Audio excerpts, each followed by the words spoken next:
All right. Tonight's guest on the Kowalski analysis is none other than Renee Slansky. She is the founder of Australia's #1 dating and relationship blog, The Dating Directory, and she has been helping women and guys break toxic cycles and create their dream relationships since 2014. She writes for some of the largest online publications and magazines in the world, including the Huffington Post, Your Tango, The Good Men Project, Mamma Mia, Elite Daily, Yahoo 7, and more. She also works alongside some of the biggest global dating sites and apps such as eHarmony, Happen, Plenty of Fish, RSVP.com, and is an ambassador for My Single Connections. If you're single or in a bad relationship, this is a podcast that you do not want to miss. So here we go. Well, thanks for coming on the show, Renee. Thank you. I'm excited. I know that, you and I have been talking for, I think a couple of years now with your book. And so I'm excited to be able to be on this podcast and talk in more detail. Yeah, absolutely. Me too. Now, did I do a podcast with you? I think maybe. No. We did something. I sent you a book. You sent me a book. You sent me Why Waiting Works. Did you blog? Maybe you blogged about it. It was something. I did. Yeah, I did. I think I've even mentioned it a few times on my channel as well. Okay. Awesome. Thank you for that. That's great. So how does, did I miss anything in the bio? No. Look, I mean, gosh, I lose track of my bios. Currently, I guess, I'm a dating and relationship coach. I started my blog back in 2013, just out of pure passion and circumstance. I was dating a guy that had a child to another relationship, and I was like, okay, well, what's it like nowadays to date a single father? And dating dynamics have changed, and dating apps had just started about, but everything was really taboo, and I wanted to talk about it. I wanted to have these conversations of what it was like to date nowadays. And from there, that turned into me ended up writing for the big publications around the world. I mean, I've got a background in TV, so I started going on TV and talking about dating and relationships and writing for the big apps and giving advice to the big apps and websites. And then I was approached to do coaching, and I turned it down because I was like, no, I don't want to just coach one person. I want to reach multiple people. But I did start coaching out of demand, and then I started producing a couple of e-courses. I had my YouTube channel. I've started coaching for some of the massive male channels over in the US as well. So I was able to reach men. And it's just basically been a snowball effect of taking 10 years of brokenness and pain in relationships and purposing it into love education to help others. I love it. That was going to be my question. I was like, how does someone become a dating coach? I've actually had some people, request coaching sessions with me, and it's not something that I personally want to do. I think where I can provide value is with breakups, because I, have been through a couple messy ones, and I know how all of it works, like some of the dynamics. But I was curious myself how you got into it. So a lot of it was from just personal need. I think it's funny because a lot of the things that I talk about in relation to sex is from making the mistakes, like I made all the mistakes, so I figured it out. Yeah, it's funny because I get this question asked all the time. Sometimes people ask it out of curiosity, like, okay, how do you become a coach? And other times it's more just like, oh, what qualifies you to be a coach? And years ago, I actually looked into getting the certificate to become a dating and relationship coach. There's a course that you can do, and I investigated into it. And I was actually advised not to do it because they were saying, look, it's just a piece of paper, doesn't really do that much. And I was like, okay. And then I was thinking, do I go and do a counseling course? Do I do a psychology course? This and that. There's a lot of different things that you can do. At the end of the day, for me, I took personal experience, and I also took my own, I guess, initiative to learn how to be a better coach and how to be able to give the best advice possible. I have read dozens and dozens of books on neuroscience and neurotraining, psychology, PTSD, trauma, codependency, how to build relationships. I've read it from a Christian perspective. I've read it from like a worldly perspective. I've read it from a scientific perspective. So at the moment, I read a book a month in how to feed my brain with what I need to be able to be a better coach. But like at the end of the day, as long as you're delivering results and people are getting the change that they come to you for, then I think that speaks volumes about whether or not you can lead them. So yeah, 100%. So you're a believer? I You're am. Yes, I have been a Christian my whole life, good. in the church, and I think that's, one of the reasons why I'm so passionate about what I do, because I base my principles on the Bible. But at the same time, it was like I had this vision in my head of how I thought love was meant to go, and complete fairy tale, and it did not go that way at all. And to now be able to step back and realize that literally God had purposed my pain and all that brokenness and everything for something so much greater, which I believe is changing the world and changing people. And I know for what he's called me to do and what's to come, it's just, it's worth it in the end. And you realize, okay, he's in control. Even when I'm not, he is. That's awesome. Yeah, I asked because I have some questions that I wanted to ask you, and they were posed to me from people that follow my channel that happen to be believers, and I was like, you know what, let's answer these questions together. So it's good to know that. But yeah, you're right. With relationships, it's like it plays such a big part of your life, so if you can get your relationship with the opposite sex right, it just will affect every other area of your life. I don't know if you ever saw the movie Contact, with Jodie Foster years ago. I don't know. I always think about sex and relationships in the context of this one scene where they had, they basically got this uh, design for this spacecraft that would take Jodie Foster or someone to deep into space through like this wormhole to meet this like this intelligent life force. And as they're building it, they realize it doesn't have a seat in it. So NASA demands to put a seat in it. They're like, no, we have to have a seat. We have to put a seat and a seatbelt in it. Anyway, they show, Jodie Foster kind of opposes it. But then, like an hour later in the movie, you see her, she gets into the thing and they finally send her, and she's going through this wormhole and this thing's shaking like a mother, right? And and of course you just think it's normal because they're traveling through space, but eventually it starts shaking so bad and the seat goes, it snaps off and it starts floating, and it's like complete peace. And you're like, oh my God, it was the seat.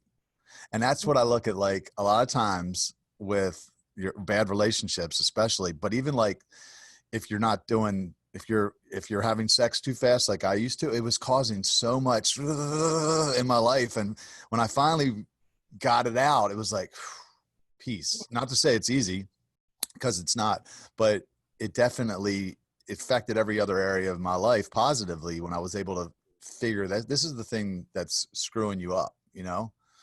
So actually, before we dive into the questions, I want to make sure I remind people to go ahead and thumbs up this video. If you're watching on YouTube, subscribe, hit the bell icon so you get notified when we post videos. And if you have a question, if you're watching it on Facebook or even YouTube, post it as a comment below, and we'll try to get to it. So yeah, I watched several of your videos today, and I don't know, like when I guess I had never seen any of them before. I've seen some of your stuff on Instagram, but I was really impressed, to be honest. And when I guess when I thought before, like, so if I see it, like how to make a man miss you, or how to make a man crave you, or how to get him to call you and not text you. So when I've seen things like that before, I just was like, it's kind of like bubblegum or manipulation, honestly, is probably what I thought. It was like, but when I watched it on some level, not even on some level, it's just human behavior and how we're wired. I made a video about how women shouldn't pursue a man, like men like to chase. And that was one of the things that you were talking about in one of the videos today, is like, don't make yourself so available, like don't be thirsty. And I was like, man, that's so practical. That's really good advice, because men do like to chase. And if a man wants you, nothing will keep him away. But if he doesn't want you, nothing will make him stay, not sex or anything. Usually, and sometimes it will actually make them stay, but that's actually worse, because then you'll have a guy that's 1 foot in, 1 foot out. But it was just really good advice. And and now I'm even thinking like Matthew Hussey. I've seen a lot of his things, and I've thought the same thing when I've seen it, but I'm like, it could be some really good advice in these things, and I'm not giving it a chance. So I just want to let you know I was impressed by the videos. Yeah, thank you. I think that if you have a YouTube channel, obviously you want to be able to rate as well. You know how to have to market yourself, and people are going to search certain titles. So when we have titles like how to make a man miss you, how to make a man crave you, it's because we know people are going to click on it. And like anything, you got to click on something but then it's an opportunity to feed them with the right knowledge. And I've stated that in some of my other videos before. I said, look, even though I say this title, I know this is what ultimately you want. So I'm going to make it sound and look appealing so that you'll click on it. But the difference is I want to feed my audience with, practical advice about, the psychology behind how a man works, how a woman works, and how we need to understand that if we want a relationship to be able to function. And I think there's a lot of coaches out there who are just giving quick fixes, or who are just doing kind of like a hard sell, and it's a little bit gimmicky. It's probably why I don't get out as much content as I want, because I actually my videos go for a lot longer now than what they used to, because I'm really passionate about actually educating people. For me, it's not just getting a view, it's really about love education and helping people understand, if you want a specific type of relationship, or if you want a specific type of peace and happiness and progress in your life, you have to be able to do what is necessary to achieve that. Yeah. Who is your average client? I'm curious. So my average client is female, and she's usually aged between, let's say, late 20s through to early 40s. So it's kind of that age where she's wanting to either get into a relationship, find a husband, have children, or she's already been through a marriage, or she's been through a couple of steady relationships and she doesn't even know why it's all breaking down and how to get progress and how to move forward. Yeah. Most of the time it's women around that age group. With men, it's probably men in their early 30s or in their 40s as well. It's that 30-40 sort of mark where people they've done all the playing around, and now they're kind of like, I've been trying, maybe trying for at least a decade or two, and it's not working what I'm doing, and I want more. How do I find more? Not only with building a healthy relationship, but also understanding how to have that peace within themselves and trust themselves to make a decision. Yeah, I would have guessed that. I would have guessed it was probably like 30s and 40s, because at that point you're done with you probably played around a little bit. You got your heart broke a few times. Now you're like, okay, what am I doing wrong here? So what is I could go back to waiting, because that to me is like the surest fire way to figure out someone's real intentions is to not have sex. So what do you tell your clients in regards to that? Like, how long do you tell them to wait? Do you tell them to wait till marriage? Do you tell them to wait till commitment, or do you certain amount of days? Or I know a lot of people that follow me are waiting. So I'm just curious what your advice is. So I have some of my clients are Christians, and some of them, majority of them aren't. And obviously I base a lot of my principles on biblical principles, but I have to understand that at the same time, telling people out there that, okay, wait until sex is something that they can't fathom, or they don't have a conviction about. Right. So what I do is I break it down a little bit further, and I give them, okay, let's just wait a couple of weeks to have your first kiss. And the reason why we do this is because we want to see that his intentions are more than just obviously physical. So by breaking it down to, let's just start with the first level of intimacy, which is like, say, kissing, and waiting for that, it helps them have time to assess that person's character and how they feel about that person. I also tell them, okay, when you meet someone and you start dating someone, only see them once a week for the first 4 weeks, see them twice a week for the next 4 weeks after that. So over a period of, say, 3 months, which for me, I'm a seasonal person, and 3 months is obviously a season, you get a good little taste of who this person is and what their default character is, because you've had time and perspective to step back and have them pursue you, and also have breaks in between dates. I also tell them not to go back to their house straight away, not to enter into that familiar territory. And of course, when it comes to, okay, when should I have sex with someone? My answer is this: have sex with someone when you're prepared for the reaction after sex.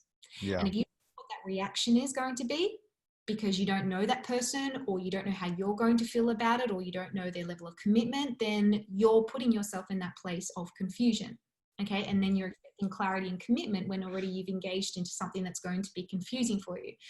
If you are having sex with someone and you know they're committed because they've married you, and you've waited to have sex after marriage, then obviously that reaction is going to be a lot more positive, because there's certainty around that reaction after sex. If you're wanting to go out there and have sex on a first date, are you prepared for what happens after sex?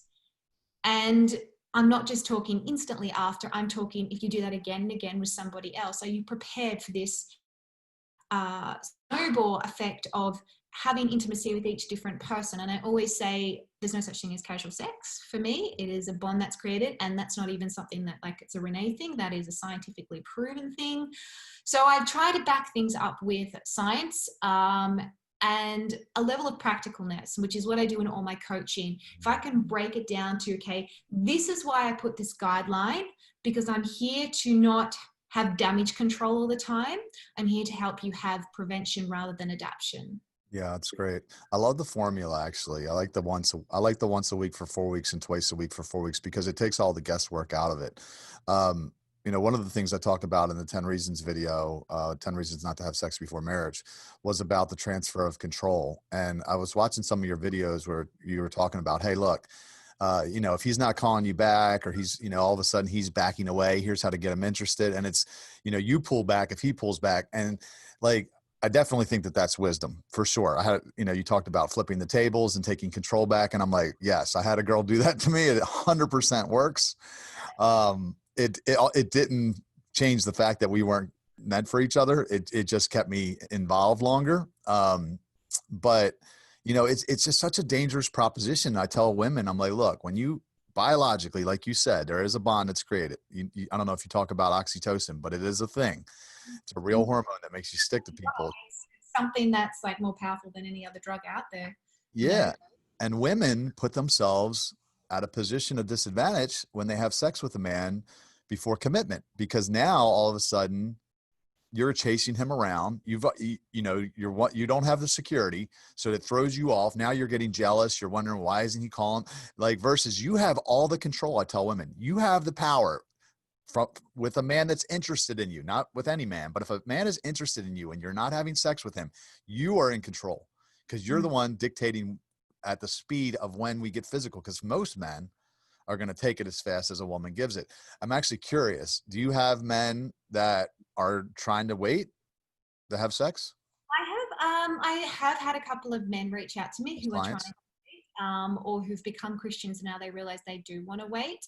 I have more females be vocal about that, and it's probably because I work with more females, so I have more contact with females, but I have had some men as well, and it's a difficult thing to do, to be in a culture that encourages not waiting, to be in a culture that is fast paced in general, let alone when it comes to relationship. I mean, you look at Tinder, you look at the stats and things like that.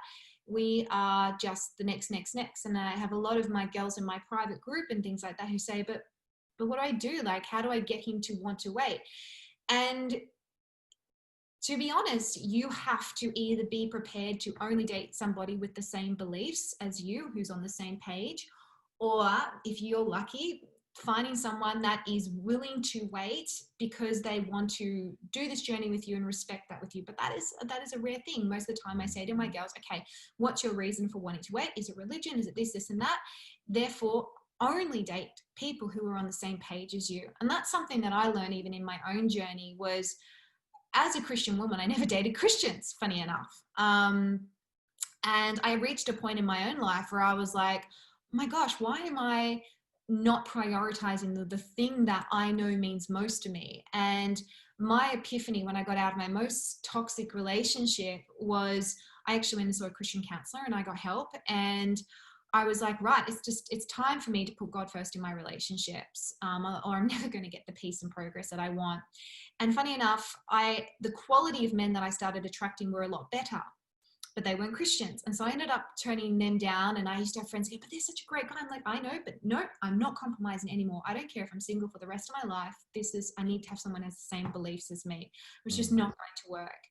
And then I had a date with a Christian man. And I was like, he's Christian, great, but I don't feel chemistry with him. I don't feel like I'm attracted to him. I'm not settling just now that he's a Christian.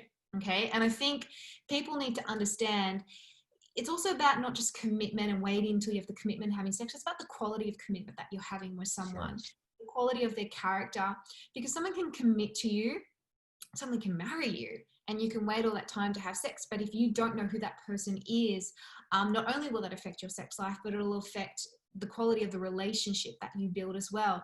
And I think nowadays people are confusing sex with intimacy, because they're seeking out intimacy, they're seeking out love, and they're obviously getting sex. As the saying goes, men look for sex and find love, and women look for love and find sex. And we have to stop, romanticizing sex if it is not in fact based on something that is quality. And when I say quality, I mean it comes from a place of wholeness, it comes from a place of abundance, it comes from a place of, I'm not taking because I have my own needs that need to be fulfilled, I am giving, and sex is a giving act. And that really, like, waiting to have sex and waiting to get to know the person before you are intimate. And the thing is, you can actually build intimacy before you have sex. Yeah. Because it isn't just about physical. Intimacy is connecting with someone. Intimacy is being vulnerable with someone. Intimacy is about being transparent and really seeing beyond their default character and letting their walls down and building that level of trust. Now, a lot of people think sex and then intimacy, where for me, intimacy then sex, because intimacy, you actually get to know the person before you then have that physical bond. No, I love it. Honestly, I think it's the easiest way to find out if there's a connection is to not have sex, because like you talked about missing red flags in one of the videos I was watching today. And when you have sex, especially women, because of the oxytocin, you miss the red flags. So for me, I mean, and I men, for the most part, a lot of men do not understand the concept of waiting. If a woman says she's waiting, men think it's manipulative. We think, like, it was such a turn off to me, because I was like, we're going to make each other feel good. Like, why would we wait? I just didn't understand it until I did it for long term. And that wasn't even my idea. But, like I meet women all the time that are beautiful, and that I'm physically attracted to for a little while.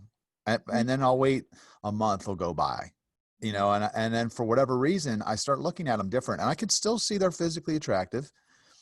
And I see lots of other, but I'll feel something inside of me that goes, not for me. I don't know what it is, but that's the point where I've broken through the surface now. And I can see, is this a good potential partner to spend a long time with or a life with? Before, I'd have sex with them, and then we were in something complicated, and there was some level of possession where I was like, I had sex with them. So they felt like they were, even if I didn't want them to sleep with anybody else, maybe, or especially if we had sex more than a couple times. And now all of a sudden I'd get to like the 3-month mark, and I'm starting to feel obligated. Like, I can't, now I'm like, she kind of deserves to be my girlfriend. She deserves for me to give her that Facebook status or whatever. Yeah. And now I'm doing something that I don't even really want to do, because I still want to be free. I'm still wanting to I'm looking at other girls thinking, well, maybe something better is going to come along. But because I've been having sex with her and taking from her, to be honest, you said it's a giving act. Sex can be a giving act. With love, I believe it is a giving act. But with lust, is not about giving. Lust is about me, is about, and that's when people say, well, what if the sex isn't good? I'm like, well, you're thinking of yourself. You're thinking, well, do they tickle me right?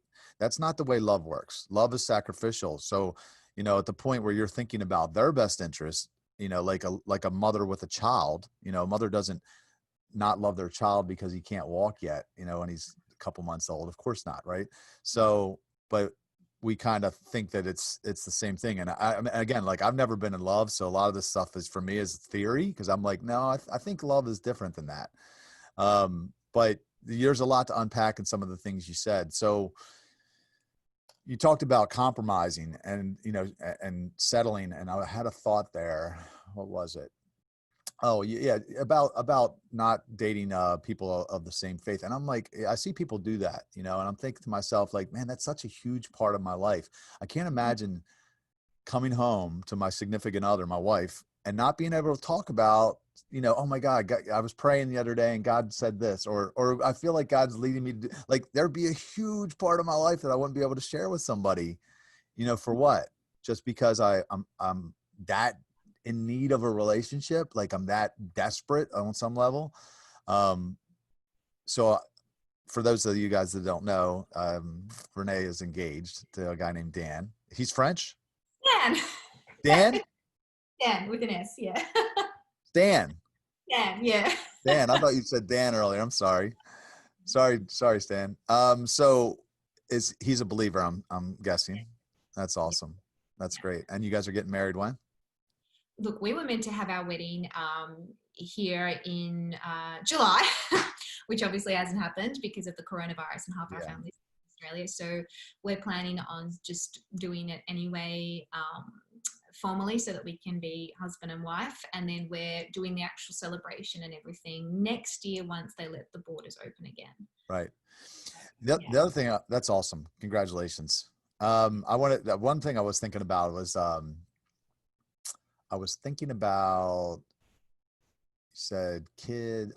you said about how do I get them to wait? Some of your clients were like, well, how do I get them to wait?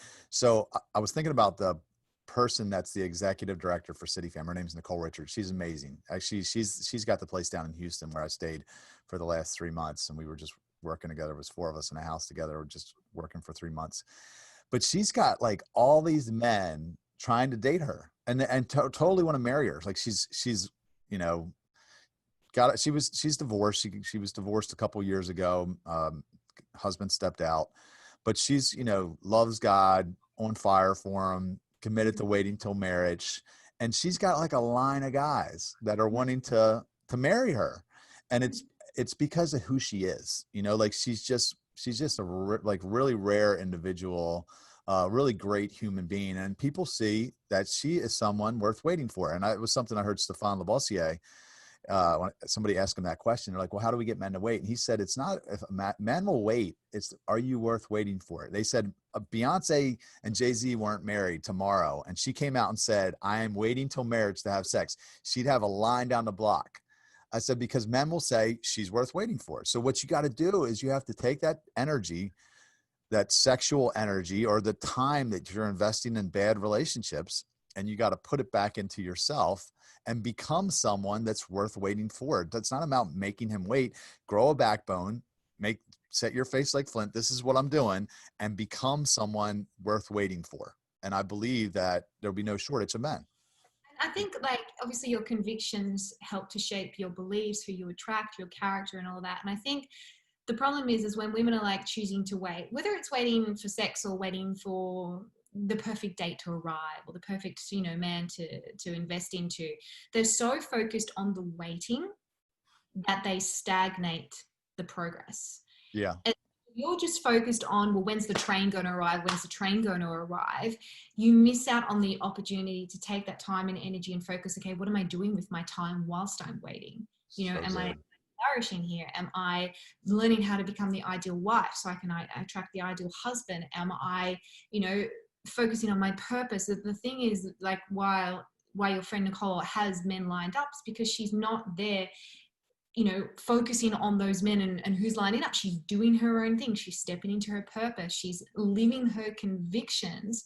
And by default, she's attracting what she is sowing, which is, she's obviously coming from a place of abundance and wholeness. And so she's attracting that back into the relationships. And that's when you realize it's not a lack out there of quality men. It's purely a lack of knowing where to put your focus to produce the results that you want.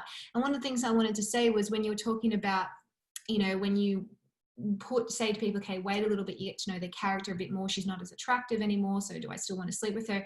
Think of it this way. When you're really hungry, like you're starving, and I was to say, do you want this Big Mac? It's going to be really, really tasty. Instantly, you're going to be like, oh my gosh, yes. And your mouth will start watering, and that Big Mac will look like the most amazing burger in the world.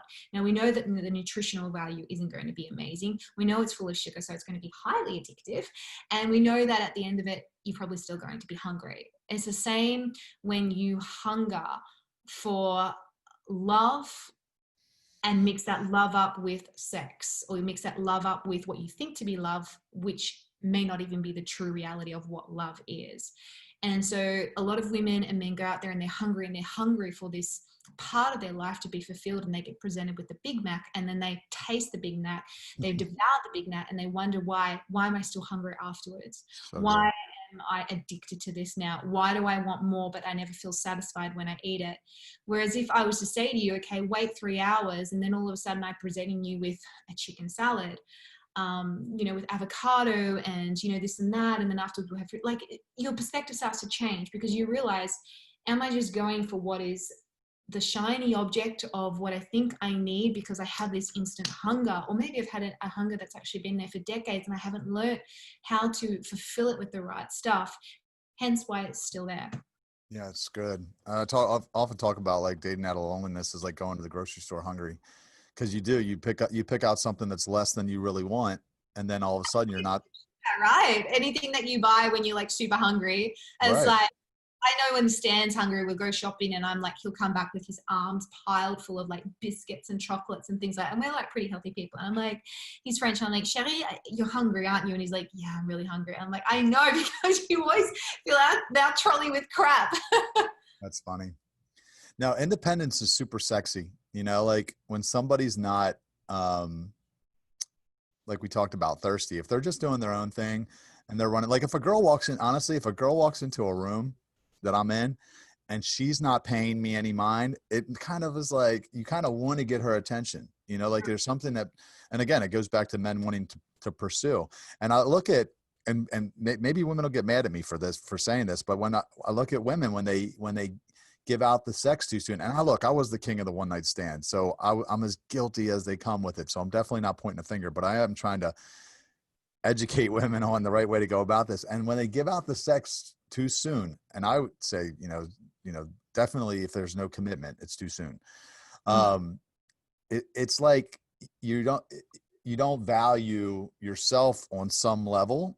And women go, well, why is it different for a man? And I'm like, look, it's different for a man because how would a woman feel if you were dating a man, he proposed to you, and then you found out that he proposed to every girl he dated before you? How would you feel? You would feel not special.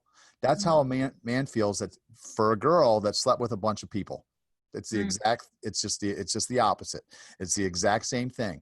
If you were dating a man and he proposed to every girl before you proposed to you, you wouldn't feel that special. And the same way a guy wouldn't feel that special if you slept with all these guys before him. And I'm sorry, it seems like a double standard, but it's not. It's just, this is the way that God wired it all. And you got to play by the rules. Yeah, it's interesting you say that because it's something that, I talk to Stan and a couple of other male coaches out there as well. And Stan's someone that he's got, he's quite on the same page with me, which is why I think we get along so well with where we think about relationships. And I would say to him, what do you think about if a girl wants to have sex straight away? And he's like, if I know that I can have a girl to have sex straight away, then I know that she's not worth investing in anymore, because if she does it with me, she's done it with every other guy. Totally. I mean, what happens is, and it's biology. Dawn Masler was someone that endorsed my book, and she's a biologist, and she studied human brains, and she found that women release oxytocin during sex, but men don't. Men release oxytocin when we commit. So that's why a guy can hit it and quit it. We can treat sex like very unemotional. It could just be like, excuse me. It could just be like, like getting your oil changed. That's how we look at it sometimes. And women aren't wired like that, and so that's why I say, when I talk about no sex before marriage, I know it sounds extreme, but I always like to repackage it, reframe it, and say, okay, well, what about no sex before love? And then people go, okay, I can get down with that. And I say, well, how do you know if you're in love? Because I could think I'm in love, with a girl. If I was dating a girl and she was beautiful and whatever, we were getting along, I might think, hey, maybe I'm in love with her. Hey, let's have sex. But if she says, hey, let's just go get married real quick first, then I'd be like, oh, let me think about this a little bit longer. So it starts forcing you to get into the deeper, asking yourself those deeper questions before getting into something complicated, because you could very well drift into a marriage with the wrong person and then end up as one of the 50% of the people that gets divorced because they didn't wait. And that costs a lot more pain. And I'm sorry, this was the thought I had before is, on some level, it's just so practical to, I say wait till marriage. Maybe you say wait till commitment, depending on which client you're talking to. But, women's bodies are built for babies, and that's dangerous. Think about that. Like if you don't know what a man's intentions are through action, not just words, because talk is cheap. And then now you got a baby that you have to raise. I was talking to this girl on a podcast here probably a couple months ago, and she had, you know, two kids, young girl. She had two kids, single mom, and she was talking. She used kratom and kava because she said she suffers from anxiety. And I didn't ask her, but I wondered to myself, like, here she's raising these two little kids by herself, and it can't be easy, you know, like she's out working and I'm like, that's not how it was supposed to be. You know, that's not how what God wanted for that family or for her. I And think, let yeah, me, and I think like yeah, the problem is nowadays is that some women are so hungry not only for love but to have children as well. And I know for like especially when you hit a certain age group, like I'm 34 at the moment, and we want to start trying for a baby after we get married, and it's something that biologically kicks in. And sure. as a woman, I think that I can understand when women compromise on love to be able to have a child. I don't obviously support it, but I can understand why that happens. And I think, you know, telling a woman, okay, wait until commitment to have sex, you know, it has to go deeper than that. It has to be, okay, I think the problem is we don't even know what love is in the first place. I think that there is such a lack on what love looks like. Hence why we have people in committed relationships, which are then falling apart or divorce, or we have people who are still unhappy in committed relationships. And I think that the reason why women give sex is because obviously they want to feel loved. They want to feel validated. They want to feel needed. They want to feel like I am enough here. And How much to do that do you think is fear though? Because honestly, with the culture that we live in, like, I think a lot of women give out the sex because they're afraid. They think if I don't give it to him, he's going to go somewhere else. He's going to leave. He's not going to stick around. And what often happens is he either leaves anyway, or you get a guy that's 1 foot in and 1 foot out, and he sticks around longer, potentially even for a lifetime, but he was never really in love. Because my theory is if a guy's in love with you, he's not going to leave you because you won't have sex with him. He will be motivated to marry you, but he's not going to leave you if he's in love with you. What are your love, thoughts on that? as long as that person, like, I mean, that's what I mean. People think that they're in love and then they don't understand what love is. This is what I'm saying. There needs to be not only an education on the consequences of sex emotionally, mentally, spiritually, the attachment that it builds scientifically. There also needs to be the other part, because sex isn't just physical, it's obviously like spiritual and emotional. So there needs to be the education on, okay, well, this is what love looks like. This is what love looks like in action. He does wait for you.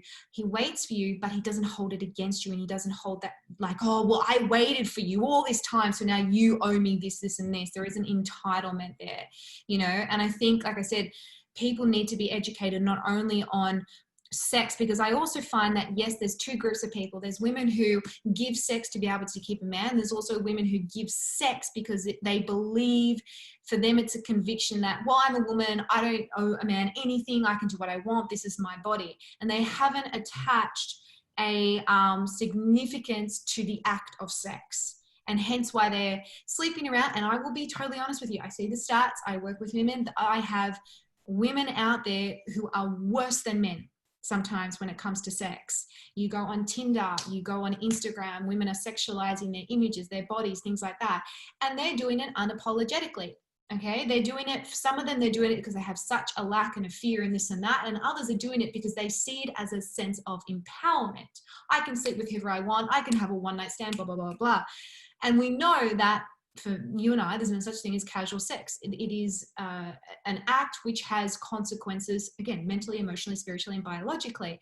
So there needs to be this education. Again, we've got to get to the core root of the issues. It can't just be, oh, wait with them until marriage, or don't sleep with them because this and that. It's like, no, no, no. Why do we do this? Why is it important that we understand, you know, how to set ourselves up for a love that is the way that love is designed to be? And a part of that is obviously the physical side. So how do we make sure that when we are physical with someone, we understand what the consequences of that is going to be? And that's why I'm so passionate about the education side. This isn't just about rules. It's about giving people reason and guideline and understanding and awareness of why we make certain decisions in order to be able to have the sort of fulfilling love life that we truly desire. That's good. There's actually a question I wanted to run by you, kind of takes us into to that. It was somebody sent me this, and I didn't respond yet, but it said, here in New Zealand, like most of the developed world, women far outnumber men in churches. The statistics sit between a third to half more women than men in all denominations. So they're saying basically there's a lot more Christian women than there are men. How is your message not condemning all these women to a single life? I've heard you say that women query you on how they will find someone if they wait, because nobody waits, and you reassure that they will attract the right kind of guys. But here I'm questioning if that's even statistically possible. So what are your thoughts on that?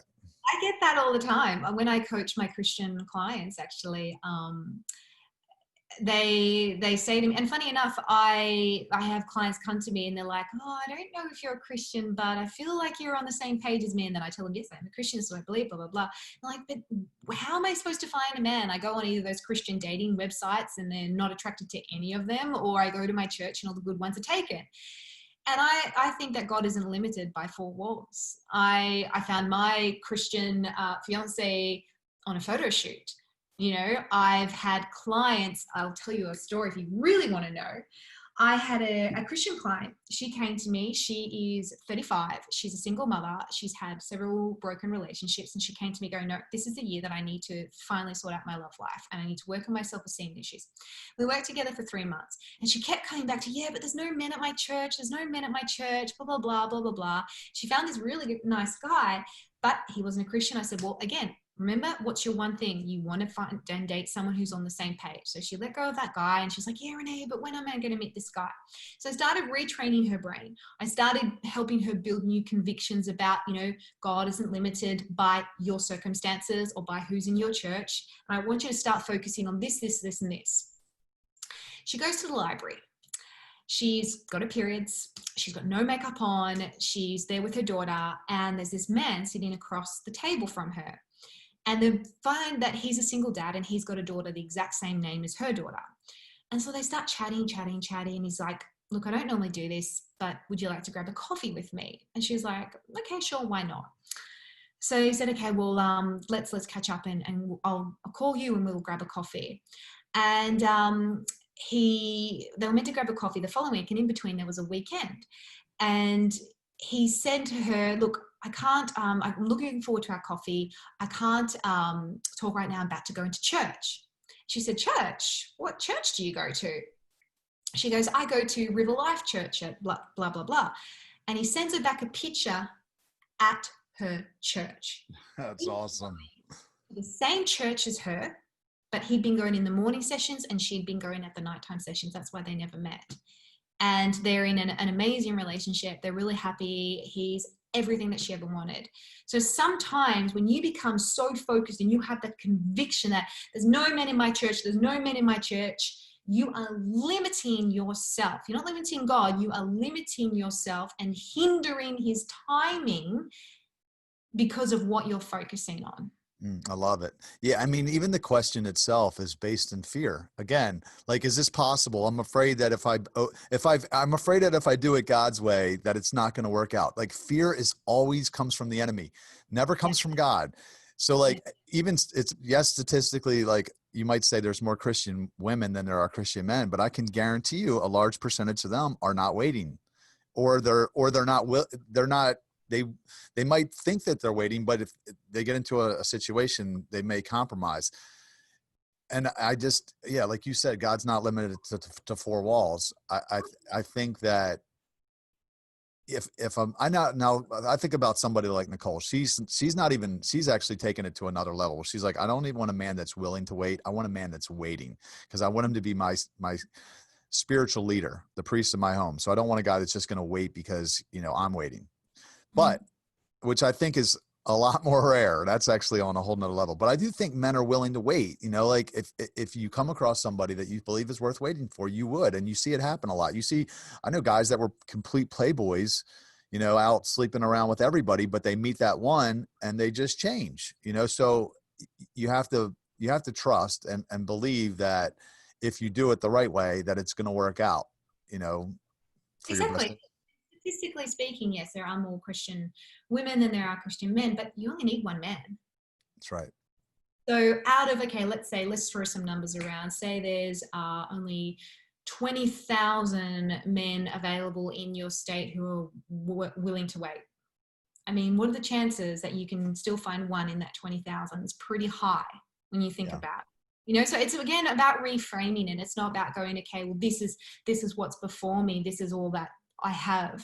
It's about going, okay, out of this numbers, where is the opportunity? And again, the where we're struggling is because of fear and lack, which basically come from, as you said, the enemy, you know, and the more that you focus on the fear and the lack, the more that that's going to be magnetized. And then of course you're going to think that you're limited, which isn't the truth. Right. Yeah. Somebody asked me another question the other day, and they said, does waiting work for gay men? That was the question that somebody sent me. And I didn't respond. Again, I figured I'd answer it on a video, but I think it would work for gay men. I think it would work for anybody. It doesn't matter what their sexual orientation is, because like you said earlier, you said time gives you perspective. It does. 100%. When you're a little kid, you will literally eat dog shit if your mom and dad doesn't stop you, because you don't know better. But when you get older, you go, well, that probably wasn't a good idea. You know, so like time gives you perspective 100%, whether it's in relationships or just in life in general. So I think if there were two men that were dating, not to say I'm not condoning it, or I'm not going either way with it. I'm not saying that it's right or wrong. I'm just saying that I do believe it would work regardless of your sexual orientation. Absolutely. I mean, like at the end of the day, like it is a bond that is created, and that bond creates an attachment. And you have to question yourself, am I ready to be attached to this person? And what are the consequences of being attached to this person? And I've had, I've had some clients who have bought my programs, or I've done sessions with, who are gay. I've had trans men want to, you know, come to me for advice on knowing how to do situations. I've had, you know, lesbians. And we're all humans, and we all have a spirit, and we all have the desire to love and be loved. And again, we're in a culture where we confuse sex with love, and we go looking for love and we give sex. And so we have to understand, like I said, you've got to have education about both, because both is out there, sex and love. How do we have sex so it can actually enhance love? And how do we make sure that we understand what love is, so that we can have a sex life that is actually fulfilling, you know? And the two go hand in hand. They're designed to go hand in hand. And so again, when you have sex with someone before you know what love is, or before you've built a solid commitment and a loving relationship with that person, you are building an attachment to someone, mentally, spiritually, biologically, hence why it affects you, you know, in all those different ways. It may not affect you instantly, but it will eventually down the track. And so if we can understand, okay, well, I'm going to wait because I understand that if I wait, it gives me time to work out, if I do become attached to this person, is it someone that is going to enhance my life? Is it someone that can give me what it is that I need and desire to ultimately build the relationship that I want? Yeah, there's definitely unspoken expectations during sex. I know from personal experience where I would straight up, when I was in that place in my life, I knew I wasn't looking for a relationship, and I would tell girls, I'm like, don't sleep with me, because I'm not really looking for anything, and this is just going to be sex. And they would be like, it's okay, I'm cool with that. And then, but guess what? After sex, And not cool. they weren't cool with it. And if I wanted to see somebody else or have sex with another girl, I was always the asshole.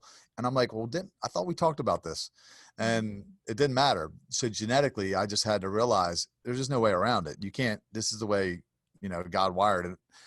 And I didn't even realize all this, you know, in my former life, that this was God that set all this up, but there's really no getting around it. But I think it boils down to, like, it's just a principle, delayed gratification, you know, like everybody understands delayed gratification in every other area of their life, whether it's, you know, I talk about getting an education, you have to study, you know, like, or saving money to buy a house, you can't spend it when you want, getting in great shape or whatever it is. If you want the better thing later, you have to sometimes, you know, not give yourself what you want in the moment. If you know, don't trade what you want most for what you want right now. Definition of failure, my favorite definition of failure. And people understand it in every other principle, in every other, you know, context, but with sex specifically, nobody wants to hear it. They're like, they just want to put their hands in their ears and say, no, it's not true. it takes discipline, and the other thing it takes is accountability. And I think that those are things that people really struggle with nowadays, because we live in a fast-paced, disposable society, hence why we want everything now. And then when it comes to discipline, it's like we see people out there making it so easy without doing any effort because of social media or influence or this and that. So they assume that, oh, I can be the same in my love life. Why should I have to wait to have sex? Why should I have to wait to earn that holiday when I can just put it on a credit card? You know, things like that. Do you have the discipline to save and earn that money before you spend that money? The same in sex. Do you have the discipline to wait to be able to have something that you ultimately want? The waiting is difficult because it requires discipline, and it requires that accountability of going, okay, if I choose to wait, obviously I'm going to have a lot of people asking me how my relationship's going and this and that. So if I do have sex and then I lie about it and this and that, and then it becomes a whole self-guilt and condemnation and all this sort of stuff. So I think, you know, we are a world, to be honest, that has become very gray. We're blurring the boundaries in a lot of things. We're finding a lot of excuses why, oh no, that's okay, that's acceptable nowadays, you know, it's outdated, that's not tradition, that's like, it's okay, like blah blah. Because on one part it removes accountability, and in regards to even religion, people are talking about the universe instead of God. And I saw a Facebook conversation about this, and they say, okay, why do you think people talk about the universe instead of God and having a relationship with Jesus? And someone said, because it removes accountability. You know, and so I think like sex is something that obviously culturally, I mean, there's just sex everywhere, all kinds of sex everywhere. So we're becoming desensitized to the value of a sexual act as well. Sure. Yeah. And then if you look at like the loneliness epidemic right now, I think, you know, there's probably a lot of factors that play into that, but I do think the hookup culture plays a large part of that. Because you want intimacy, you know. I think what we want, I know when I was having my most sex, when I was, you know, I can remember it distinctly.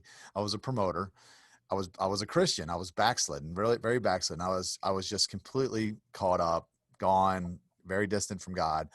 And I was my most depressed. I was my most lonely. I remember sitting in a club looking at everybody and thinking, I don't have any friends here. Nobody that I love or loves me. People knew me. I was popular, had a lot of sex, but I didn't have any deep relationships. And it was so lonely, you know. And I believe that how you get those relationships, those deep relationships, is by adding value to other people's lives. You have to be sacrificing for people, and they need to be sacrificing for you.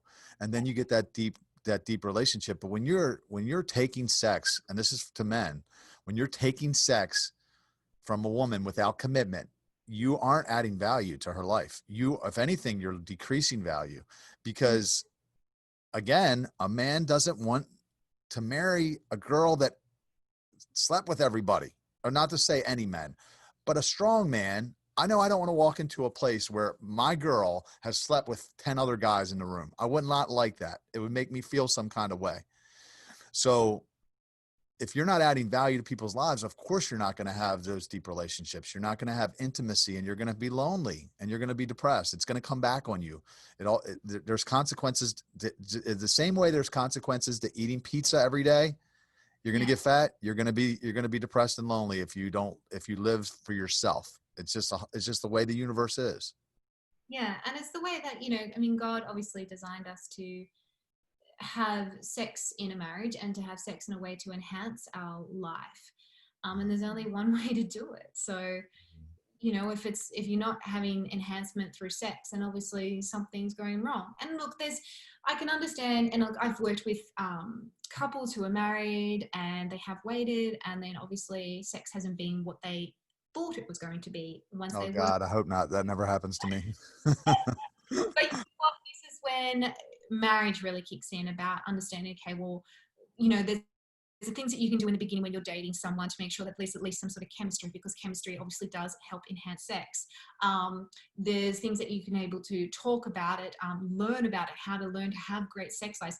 I mean, your sex life should be something that should be constantly improving anyway, once you're with the person that you want to spend the rest of your life with, because your intimacy level should be improving. Like I said before, everything goes hand in hand. If you're becoming more intimate with that person through letting down walls, being vulnerable, it's almost like you know their second language without even speaking. You can like just be on the same page. Automatically, that enhances your emotional, mental, and spiritual side. So when you couple that with having regular physical intimacy, and affection, you know, your sex life will become better. It doesn't necessarily mean that. The problem is people think great sex is just chemistry, just want to rip each other's clothes off. It's just like 5,000 orgasms and, you know, done. Like, let's pass out and have a cigarette. I love You it. know, great sex in a marriage is sex that is based on more than just the physical. There's moments for physical, but there's also moments of just deep connection where it's not necessarily ripping each other's clothes off, or it's not necessarily like we had to have that addictive chemistry like we used to have in the beginning. It's different because you know that person inside out, because you know and are on a different level emotionally, mentally, spiritually, again, with that person, and therefore your sex life is automatically enhanced. Sex won't be as frequent once you've been with someone for a long time, because it's just the different stages that a relationship will go through. However, I find intimacy increases. Right. Oh, there's something I always say to people is they say, you know, everybody's heard the saying, sex stops after you get married. And I'm like, if you do it the way I suggest, that's when the sex starts. So it won't stop. But I got two more questions for you, and then we'll let you get out of here because I know you have things to do. But this actually, do you have any married, you say you have married clients?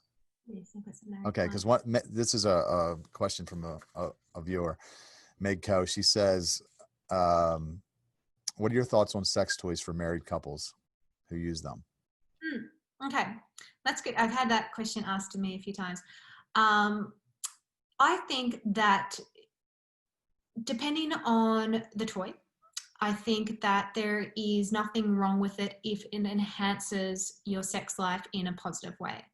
I mean, both people feel comfortable about it, whether it is a vibrator, whether it is, you know, lubricants or things in that. I think that if that sex toy represents or becomes the focus of the sex rather than the intimacy becoming the focus of the sex, then that could be something that could be dangerous. I think that has to be a conversation that you have to have, and you have to talk about it. And if one person's not comfortable, it's definitely not right for the other person to force it just because they want it their way. Right.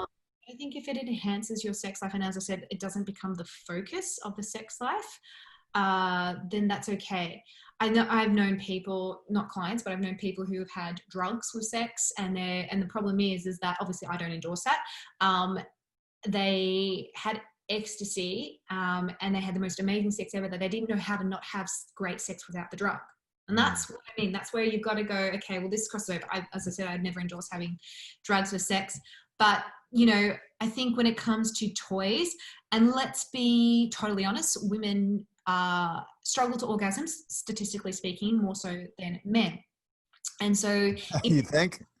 yeah, look, that's the thing with women, right? So, you know, that's our foreplay starts at the beginning of the day when we first wake up and you give us a good morning kiss. That's our foreplay. Then we're ready to go, like from it, where you can't just switch it on with us.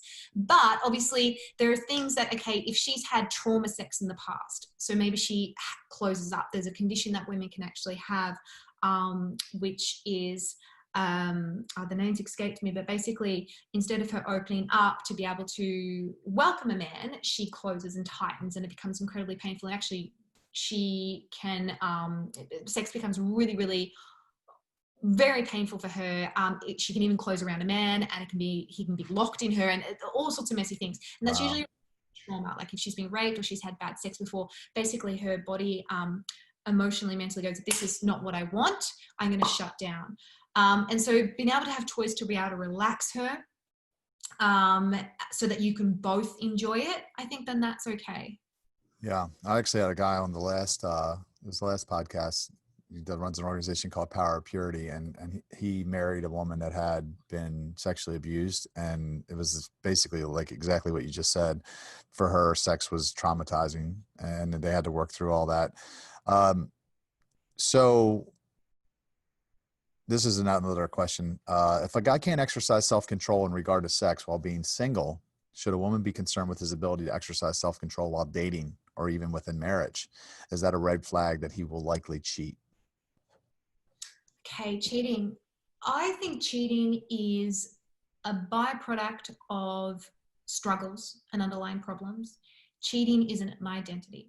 Being a cheater isn't an identity. It is the result of things that that person has either convictions about or struggles with. Obviously, if you're dating someone that is a serial cheater who's got like massive problems, it will be most likely evident in the early stages of dating and their relationship history. And you'd have to be wary of that, of course, and see it as a red flag. And you shouldn't be dating someone to try and rescue them or trying to change them. I think that majority of the reasons why couples struggle to have faithfulness in their relationship is because there are things that are happening that they're either not aware of or they're not communicating about, and then cheating becomes a byproduct. Cheating is basically a byproduct of either neglect or temptation. Which then goes back to, okay, well, where's that neglect coming from? There's obviously a fear and a lack somewhere. As I said, everything all comes from those two core roots, which is fear and lack. If a man struggles to have self-control when it comes to dating, I don't necessarily think that that makes him a cheater, or that he's someone that has the ability to cheat. I think that for men, they are wired to want to have sex because of the amount of testosterone, which is then triggered if they're fully attracted to a woman. And obviously if you're fooling around and, kissing and there's all this stuff. And then on top of that, you want to have sex with someone that you're falling in love with as well. And if he struggles with that, it doesn't necessarily mean that he's a bad person or that he's a cheater. It's obviously something that there needs to be a solution. And that solution either is, get married and have that committed relationship so you can have the sexual fulfillment, or don't date. Don't be. And I know that's probably not what anyone wants to hear. It's one extreme or the other, but at the end of the day, that's it. And I think we need to stop labeling people as something purely because of one action that they've done or one temptation that they've had. Yeah, it's good. Actually, I saw a video by Devin Good where he was interviewed, and they asked him a question that was similar. And he's like, if you're feeding the dog, that's what he called it, talking about men. He's like, of course, it's going to make it harder for you to be, monogamous, let's say, or just faithful in a committed relationship because you don't have any practice at it. So he's like, if you want to be faithful in a committed relationship, it starts while you're single. I do believe that, but I also believe what you said, because I've never actually dated and waited. I've waited for long periods, but I've never dated and waited. So I can imagine when I am dating somebody and I'm developing these stronger and stronger feelings I'm going to want to jump their bones 100%. If I don't want to jump their bones, that's a red flag for sure. So I would say definitely have to agree with you on that one. But yeah, I think that's pretty much it. There was actually one more thing I wanted to talk about really quick. And it was just, you were talking about, women's intuition on one of your videos. It was talking about maybe like you're getting a feeling like the guys pulling away or whatever. And I was always under the impression that women's intuition is never wrong, because women know. Like, I've dated women and I was really good about covering my tracks, and I would mess around, but they always knew, somehow. But I wonder how much of that is women's intuition versus how many of your clients just have been hurt in the past and they're bringing that into this new relationship, and maybe there's nothing even going on with this new person that they're dating, but they're sensing something's wrong, but it's really just coming from they're not healed yet. Is that something that's pretty common? Absolutely. Especially with women who've been hurt in the past, or have this fear that, oh, he's cheating because they've been cheated on in the past. That's not intuition speaking, that's fear. So the way that you divide the two is you look at facts, not just feelings. Intuition is a deep sense of knowing. And there's a deep sense of knowing, like, something's going on here, I can't stop thinking about it, but also there is evidence supporting this, that it's right, that it's true, that there is a possibility, it's a high possibility of this being true. Fear is reacting to something's going on based off ultimately what you desire or what's happened in the past, and there's a lot of evidence actually suggesting that maybe nothing's actually happening here. So you always have facts and not just feelings when it comes to intuition. That's great. That's great. All right. Well, I really appreciate you coming on. Tell everybody how they can find you. Like, do you have anything going on? A course maybe coming up? I know you do a lot of free courses. Is there anything that people can take? Yes. I mean, you can check me out at my YouTube channel. It's just Renee Slansky. Everything on social media is just my name, Renee Slansky. I do have a new webinar just for, it's for women again. It's basically how to build clarity, confidence, and certainty for the second half of the year.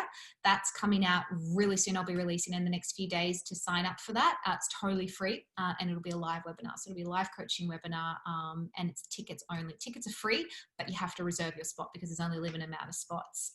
So I'll let you know about that. But otherwise, Instagram, YouTube, Facebook, it's just my name, Renee Slansky. I love it. So do you do any matchmaking? Look, I always say I get approached to do this, and I have worked with matchmakers in the past.